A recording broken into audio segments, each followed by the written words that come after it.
Selamat datang di Platinum. Saya Olivia Marzuki dan seperti biasa dalam program ini saya akan mengajak Anda melihat sisi premium dari Indonesia dan mancanegara.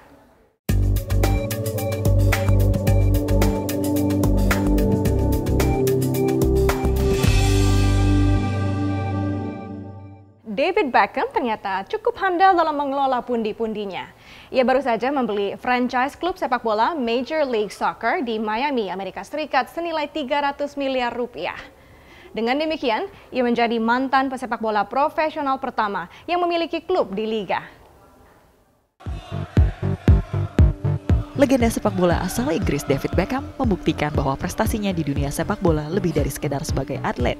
Ia baru saja merampungkan transaksi pembelian franchise club Major League Soccer atau MLS di Miami, Amerika Serikat. So I'm thrilled to announce that David Beckham has exercised his option to purchase an MLS expansion team and so excited that he selected Miami as the market for his new club.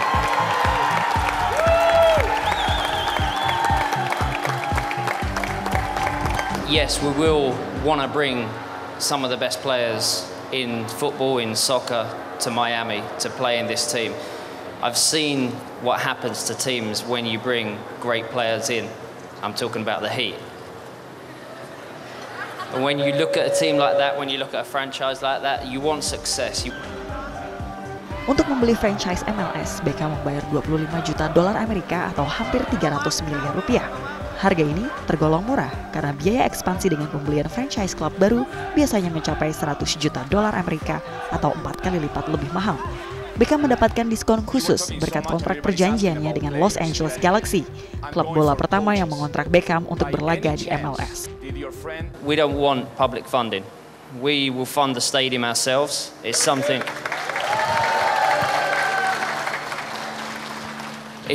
that we have worked very hard to get to this stage where we can fund the stadium ourselves. We want to, obviously we've had some great work from the Mayor and Don and obviously the commissioners, and the support that we've had so far has really been incredible. So we want to create a stadium, we want to create a soccer team, a football club that is the people's football club. It's simple as that.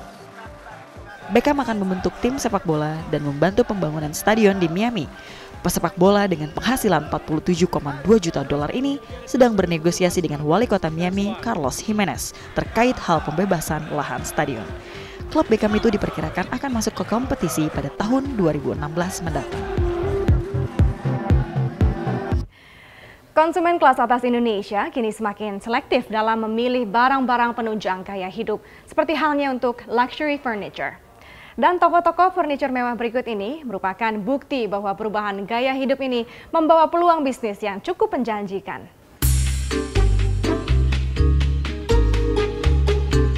Bisakah Anda menebak berapa harga sofa ini?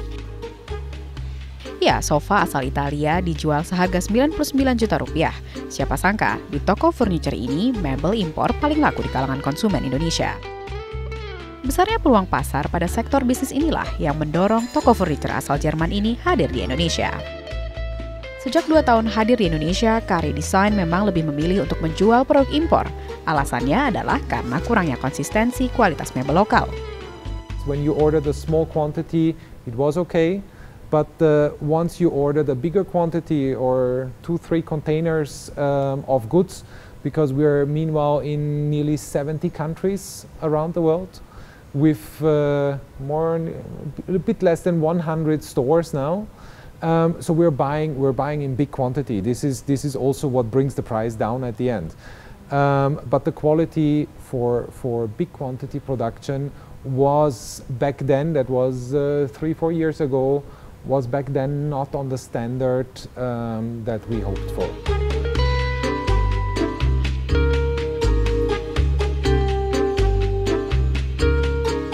Pergeseran selera konsumen Indonesia yang cenderung lebih memilih mebel mewah buatan luar negeri membuat pelaku bisnis asing begitu agresif menggarap pasar mebel di Indonesia.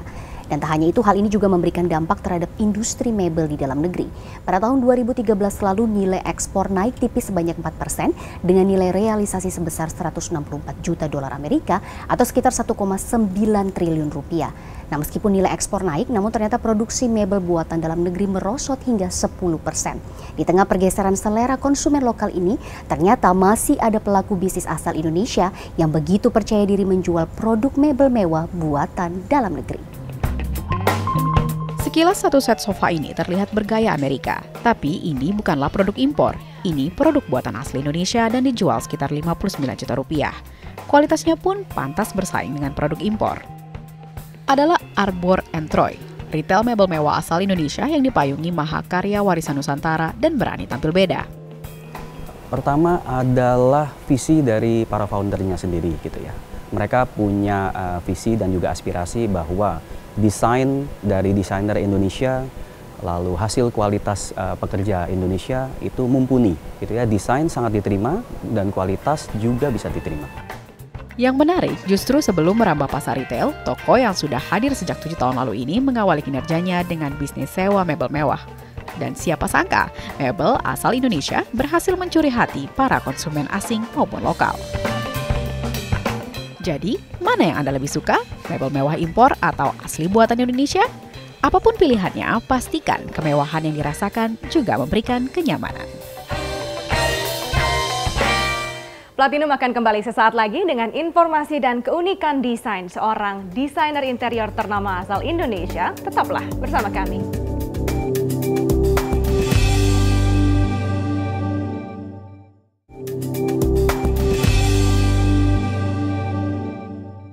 Desainer interior asal Indonesia yang satu ini telah membuktikan kebolehannya di panggung internasional.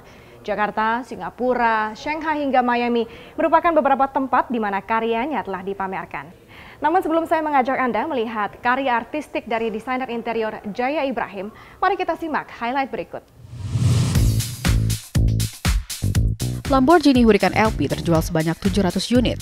Yang menarik, mobil mewah ini laku terjual sebelum dirilis di pasaran dan baru akan diperkenalkan di Geneva Motor Show yang akan dihelat pada Maret 2014. Mobil berkekuatan 610 tenaga kuda ini dibekali mesin V10 berkapasitas 5,2 liter dan sanggup melesat mencapai 325 km per jam. Siapa menyangka tempat berlibur paling favorit tahun 2014 ini ternyata berasal dari Indonesia. Dari 66 nominasi, editor National Geographic Traveler memilih keindahan Kepulauan Derawan di Kalimantan sebagai salah satu tempat yang terfavorit untuk dikunjungi 2014 ini. Di tempat ini, Anda dapat menyaksikan matahari terbit langsung dari atas balkon rumah penginapan, berenang dengan kura-kura, dan menonton matahari tenggelam ke dalam horizon pantai. Sejak 22 November 2013 hingga 23 Maret 2014 ini, National Gallery of Victoria menghadirkan hasil seni terbaik dari para seniman kontemporer Australia yang karyanya dipamerkan di Melbourne. Tak hanya melihat hasil karya seni terbaik, karya yang dipamerkan dalam pameran kreatif ini menggabungkan bidang seni, fashion, architecture, performa, dan desain. Tak hanya itu, dalam pameran ini, Anda juga bisa mendapat bimbingan dari sekitar 300 seniman yang akan membantu menghasilkan karya seni impian. Salah satu hotel termewah dunia yang terletak di Dubai, Uni Emirat Arab, menawarkan layanan kelas premium yang cukup unik. Di hotel ini, para tamu dimanjakan tidak hanya dengan layanan kamar VIP, tapi juga pembuatan tato temporer emas senilai 1,4 juta rupiah. Tato temporer berbahan emas ini dapat menjadi aksesori mewah di tubuh Anda. Mulai dari motif bunga, kupu-kupu hingga kuda laut ditawarkan terbuat dari foil dengan 99,9 platinum dan emas murni. Butuh $115 Amerika Serikat atau sekitar 1,4 juta rupiah untuk membayar tato sementara ini dalam ukuran kecil. Jika konsumen asal Emirat gemar membubuhkan gambar di tangan mereka, lain lagi dengan perempuan dari Cina yang lebih menyukai kaligrafi. Lalu bagaimana dengan gadis Rusia? I think Russian guests are much more for the wider. They go on for the shoulders, for the neck, and they generally chooses the bigger size. Of course they want to show when they're going to the beach, when they're going for a dinner, or they're celebrating their anniversaries or their birthdays. Tato temporer emas adalah satu dari deretan layanan mewah yang ditawarkan Hotel Burj Al Arab di Dubai, Uni Emirat Arab. Mereka juga memanjakan tamu hotel dengan facial kaviar, emas, serta platinum. Salah satu hotel termegah dunia ini memiliki 202 kamar dengan berbagai tipe. Kamar termurah dibanderol mulai dari harga $2.700 Amerika Serikat atau sekitar 32,8 juta rupiah per malam. Namun tamu hotel dapat bermalam di Royal Suite dengan harga $19.000 atau 230 juta rupiah per malam, lengkap dengan pelayan pribadi selama 24 jam penuh. Material di dalamnya diambil dari berbagai negara, mulai dari emas, karpet hingga marmer. Jika masih sulit tidur di kamar premium ini, tamu hotel dapat memilih 17 jenis bantal di menu yang tersedia.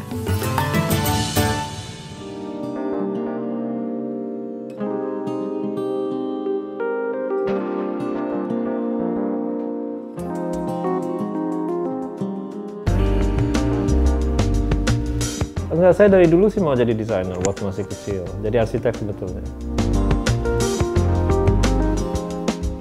Yang membuat money itu sebenarnya kalau ada nilai plus yang kita bisa kasih. Kalau kita lihat proyek-proyek Anda, ada yang residential, ada yang hotel, spa, dan lain-lain. Tapi lebih kebanyakan didominasi untuk proyek-proyek hotel ya. Apa alasan Anda lebih memilih untuk mengerjakan proyek-proyek hotel dibandingkan yang lain? Iya, karena untuk hotel kita buat konsep dan semua harus mengikuti konsep gitu loh. Kita harus tujuin untuk konsepnya apa dan semua harus ikut harus konsisten dengan konsep itu. Jadi nggak ada yang dimana owner bilang saya pengen warna biru, karena boleh dia bilang gitu, tapi saya akan pikir saya bilang ini nggak sesuai dengan konsep gitu loh. Jadi kan ada sesuatu yang netral yang bisa di agree bersama. Tapi misalnya kalau rumah pribadi, kalau ada yang punya rumah mau kamarnya emas sama perak, ya saya mau bikin apa? Ya kan? Iya. Ini menarik sekali nih ya Mas Jaya, karena yang Anda tawarkan di sini kan adalah sebuah ide, sebuah konsep, sebuah jasa. How do you charge people? Bagaimana sih sebenarnya Anda memberikan atau membuka harga kepada klien untuk proyek-proyek tertentu? Misalnya sebuah residential, katakanlah sebuah rumah. Berapa dana yang mereka harus siapkan untuk bisa mendapatkan rumah mereka didekor oleh seorang Jaya Ibrahim? Kalau di luar negeri, mungkin rumah berapa ya? Rumah misalnya 500 meter persegi ya? Iya. Ya, paling sedikit $1 juta. $1 juta. Ya. Berapa luas rumah ini? Yang ini? Yang ini? Ini cuma 600 ya. Kalau untuk di Indonesia, untuk rumah seukuran 600 meter persegi. Oke, pro rata. Kira-kira berapa yang harus disiapkan dananya? Kira-kira setengah, $500.000, $600.000 kira-kira. Selain seorang seniman, Anda juga adalah seorang businessman, seorang pengusaha. Jadi it all comes down to the cost. Exactly. Berapa persen kira-kira dana yang dari sebuah proyek itu yang purely untuk desain fee Anda? It's very difficult to say. It's very difficult to say, but it depends. Again, depends the percentage between the design and the production of the idea of the design. It depends where you produce it. In Singapore, it will be less. I mean, it will be the percentage maybe be 60-40, meaning 40 for design and 60 for production. You know? But in Indonesia, you can probably roughly say, about 20 and 80. 20 untuk jasanya? Enggak, 20 untuk ongkos. Untuk ongkosnya, 80 untuk jasanya. Oh, malah lebih besar spreadnya. Kalau only if I can get that price. Suatu nilai bukan hanya uang saja ya. Jadi misalnya dia akan menjadi satu proyek yang akan terkenal, di mana nama saya. Jadi ada unsur PR saya. Saya akan consider gitu loh. Apa sih sebenarnya yang klien cari? Hotel-hotel di Beijing, di Hangzhou yang telah menggunakan jasa Anda, apa yang sebenarnya mereka expect dari seorang Jaya Ibrahim? Kenapa mereka harus hire seorang Jaya Ibrahim? Karena saya mungkin bisa menginterpretasikan Cina, tetapi saya bawa desainnya itu untuk level internasional. Research sama segala, tapi saya tidak mengekspresinya literal barang Cina. Jadi saya bikin saya interpretasi. Selama ini dari proyek-proyek yang sudah Anda kerjakan, mana yang merupakan favorit Anda? Mana yang Anda kerjakan dengan penuh dengan sukacita? Setai di Miami mungkin. Di Miami. Ya, oh, itu juga menarik juga karena di sana sangat berbeda lagi desain dan culture-nya dari Asia. Culture-nya dari Asia, tapi memang itu konsep dari pertama, membawa Asia ke Amerika. To bring Asia to America. So that was the concept. Apalagi yang mereka cari klien-klien Anda yang berbasis di China, di Miami? Ya itu, kenapa mereka harus menggunakan semuanya jasa Anda? akhirnya harus on the international level. Jadi sesuatu walaupun lokal, misalnya di China, tapi harus dibikin sedemikian rupa sehingga bisa dimengerti dengan mudah oleh orang asing. Waktu kita bikin di Dharma Wangsa misalnya, itu kan konsepnya konsep bagaimana mengekspresikan Indonesia, tapi dalam international level. Jadi saya cuma ambil spiritnya gitu. Jadi spiritnya saya pastikan ada di dalam itu, tapi bentuknya belum tentu persis sama dengan apa yang Indonesia punya. Oke, konsepnya waktu itu residential, karena dia berada di Kebayoran. Jadi ownernya bilang saya ingin nuansanya, atmosfer residential, seperti rumah. Homey begitu. Ya, homey seperti feeling. rumah, jangan seperti hotel. Bagaimana permintaan dan demand dari local market di Indonesia untuk luxury interior design yang seperti Anda kerjakan? Demandnya sih ada, tapi saya rasa persepsi nilainya ada gap gitu loh. Ya. Tapi apakah apresiasinya yang berbeda? Apresiasi customer dari luar negeri? Apresiasi. Mungkin karena di Indonesia orang Indonesia itu bilang dia punya dia punya persepsi kalau yang dibikin orang Indonesia nggak boleh mahal dong. It's not I charge, bukannya saya charge persis sama-sama di luar negeri, tentu nggak. Karena ongkos di sini murah, ya, ongkos kantor, sewa kantor murah. Gaji wages is still very cheap compared to Singapore even. Kalau bahan-bahan, apakah Anda sourcing bahan-bahan dari Indonesia? Bahan-bahan is very strange, bahan sama. Sama. On the whole, it's the same. And well, in each country they have specialty. Yeah. Yang paling spesial di Indonesia tentu kerjaan tangan, ya. Workmanship. Tapi ada khusus kayu misalnya, mengukir, itu nggak ada lawannya. Cina yang begitu bagus hilang semua. Jadi yang masih ada sebenarnya orang Indonesia. Itu yang harus dipertahankan sebenarnya. Absolutely. Apalagi yang Anda rencana untuk kerjakan dalam 5 tahun ke depan? Depan 5 tahun, well kita pikir untuk bikin Jaya Hotel. Wow. Jadi dan Jaya Spa, Jaya Hotel, Jaya Residence, whatever, you know. Semuanya 100% design by Jaya Ibrahim. Yeah, of course. Yeah. Wow. Exactly. Semoga sukses, Pak Jaya Ibrahim. Terima kasih atas waktunya sudah bergabung di Platinum Bloomberg TV Indonesia. Thank you.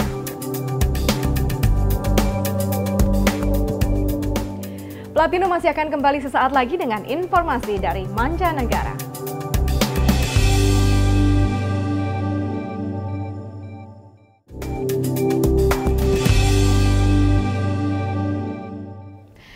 Anda kembali bersama Platinum. Pihak keluarga Porsche akhirnya berhasil menyimpan mobil Porsche pertama di dunia, tepatnya dalam sebuah museum yang bernama Stuttgart di Jerman. Mobil mewah keluaran seri pertama yang dikenal dengan julukan P1 ini ditemukan oleh seorang kolektor dalam sebuah gudang di Austria beberapa waktu lalu.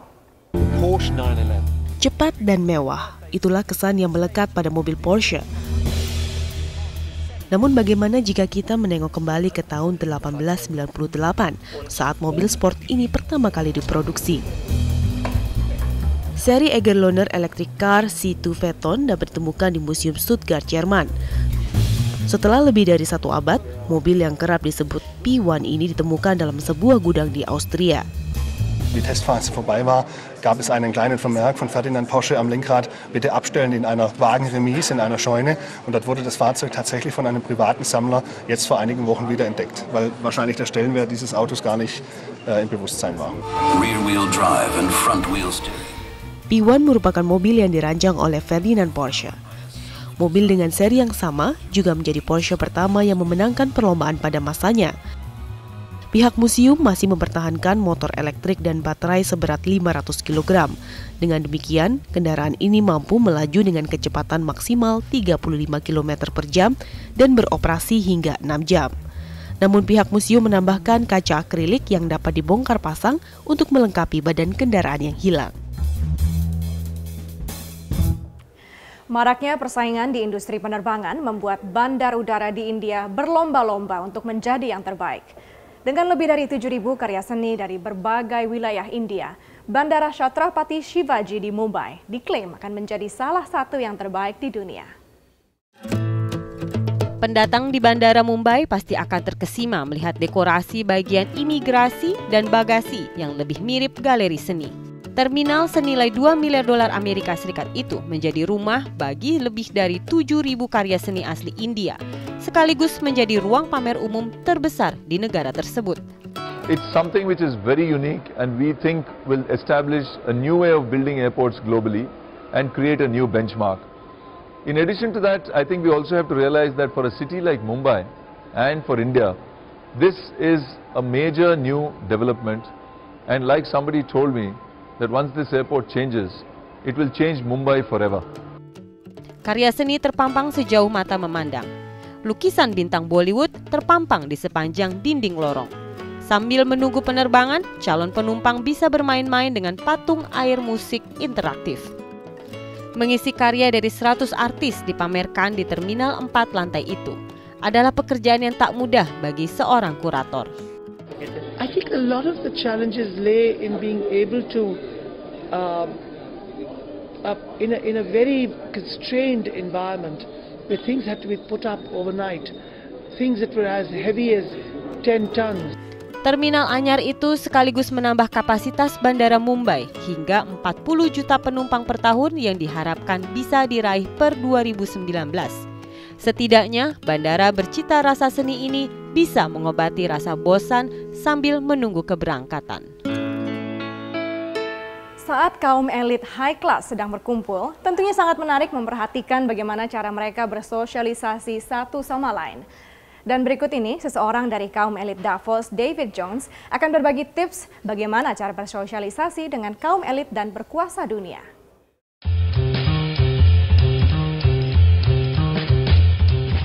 I'm David Jones, the co-founder of One Young World. Up until 2 weeks ago, I was the only British CEO of a French-listed company, and now I'm the only one who's done a tech startup. The main reason I come here is that you can see in one day more people who you would love to get to see across a year. Nobody feels like we have to do half an hour of polite conversation. You make no apologies about the fact that a 15-20 minute meeting, you can both get out of it exactly what you want. You can spend half your life in queues. So if you're only in and out fast for a meeting, don't bother checking your coat. Caught up with Arianna Huffington today. If I post and tweet that, that's the sort of thing she does, and she won't be in any way, shape, or form fazed by that. There are other people who are much less comfortable with having a high social profile, and I think it's just about knowing people, and if in doubt, don't do it. There's non-stop events, non-stop parties, a lot of work during the day. So everybody ends up staying up too late, having a bit too much to drink, and then having to get up very early in the following morning. Dan informasi tadi sekaligus menutup perjumpaan kita dalam Platinum kali ini. Saya Olivia Marzuki, terima kasih atas kebersamaan Anda. Sampai jumpa di episode berikutnya.